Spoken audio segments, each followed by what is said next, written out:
I started writing this in 2002 because they had rediscovered Vertigo, Hitchcock's Vertigo, and I started relooking at his movies. I was always a big fan. The craftsmanship, the big entertainment of it, the suspense, the twist. And I thought I'd love to do a movie in that style. They were the first movies that ever inspired me to even think about filmmaking. So I started thinking about which great titles he had: Vertigo, Spellbound, Psycho. I thought, what name like that, like a one title name, hadn't he done that would be it? And then right then the name Hypnotic came into my head.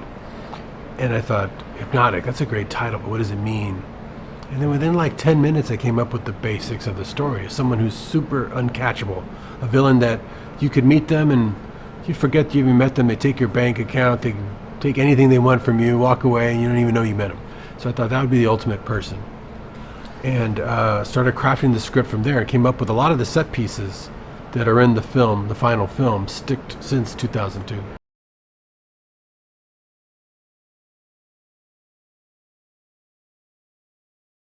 The script evolved over time, but a lot of the main set pieces and hooks where the audience never knows what's real is what's fun about a movie like this.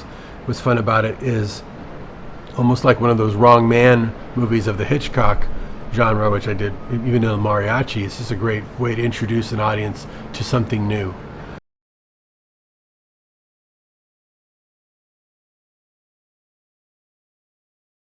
So Ben Affleck plays Rourke. He's a detective who's hot on the trail of this character named Del Rain, played by Bill Fichtner, that is pulling off these elaborate bank heists but getting away clean. So he brings in Diane Cruz, who knows about hypnotics and this underworld world of hypnotics, but now they are a target because not only is Rourke after Del Rain, but Del Rain has something that Rourke found in the bank heist, which is a picture of his own daughter with a clue on it. His missing daughter. So there's an emotional connection. Rourke trying to find his missing daughter. He thinks Del Rain is the secret, and it's a chase. It's a mutual chase through the end.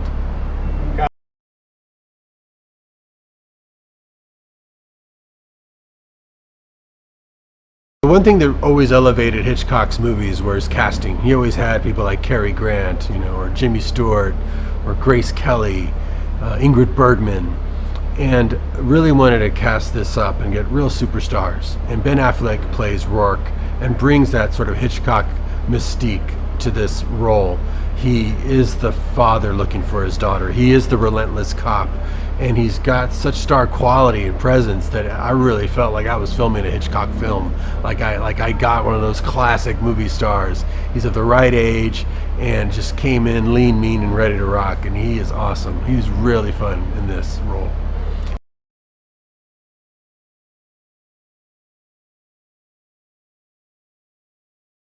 Alicia Braga is just someone I've worked with before. Just love her. She just brings so much heart and dimension to a role, intelligence, and a mystique to her because she does possess these hypnotic powers.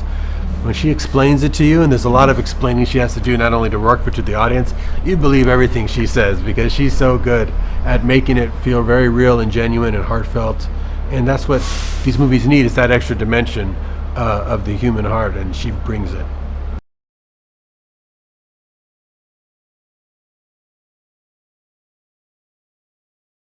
And Bill Fichtner, William Fichtner, I could not imagine someone better to play this character.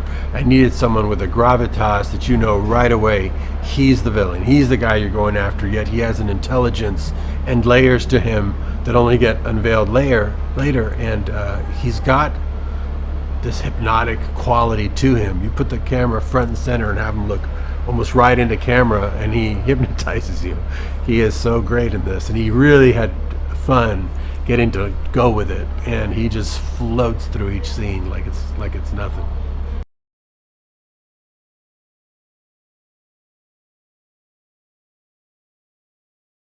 Yeah, I'm working in Austin, Texas again in my own Troublemaker Studios, and I'm always using that as a selling point. Studios, come film here. It's one-stop shopping, and it definitely is in this movie.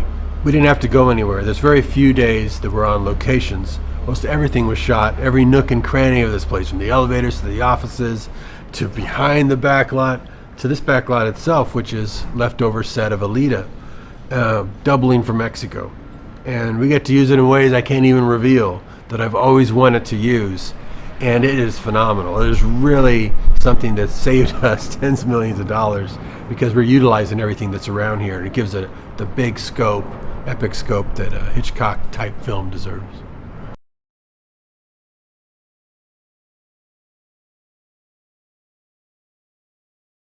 I used to compose the score for my films as well, but my son Rebel took the job from me. He's just so good. The last film we did, We Can Be Heroes, he wrote circles around me. I just had to let him do the whole movie. And he's already been writing music while we were in pre-production, while we were shooting. So here we're finished shooting. I already got several main pieces of the score before I've even really started editing. And that's what's really great about having your kids there. My other son, Racer, is my producer, and he's been doing every day here, doing rewrites with me because locations change, actors change, situations change. We come up with better ideas, how to really hone in on what the movie's becoming. And my 17-year-old did previs animatics with his game engine that really helped us know what to shoot for the special effects as far as plates, because it gave everyone an idea of all the awesome imagery we were going to be adding later. And he created all that in his game engine for me, and it was just stellar.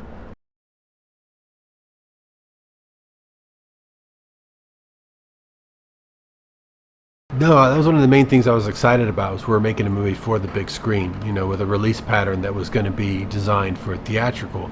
And for being something that would draw repeat business, you want to make a movie that will have people come to the theater again and again because it surprises them and they want to bring others, and it's a communal experience because the surprises and the shocks come fast and furious. So it's a real audience picture. Like a Hitchcock film, even if you see it at a revival theater, plays amazing to an audience even today. And I wanted this to have that. So seeing it on the big screen, the imagery is huge. That's why I shot it 235. It was my first widescreen movie. I'd never really done a film widescreen. This is the first one. I really wanted to feel big.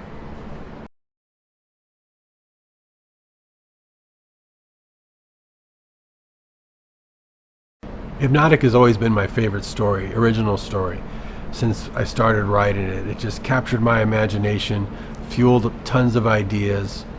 You could create a whole series, of movies or TV series with this kind of concept. It's a big concept because it does what we're trying to do as filmmakers. You bring an audience into a dark room and you try to hypnotize them. You try to make them believe that what they are seeing is absolutely real, at least real enough to become emotionally invested.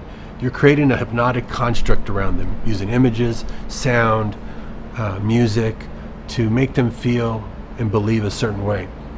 And that's what the film is about. That's what happens to the characters, and they can't tell what's real and what's not after a while.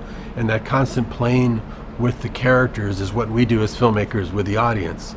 And you see the relationship really well, and it's why we love movies. It's why we love, visual storytelling. And this takes that and goes all the way with it, slams on the gas.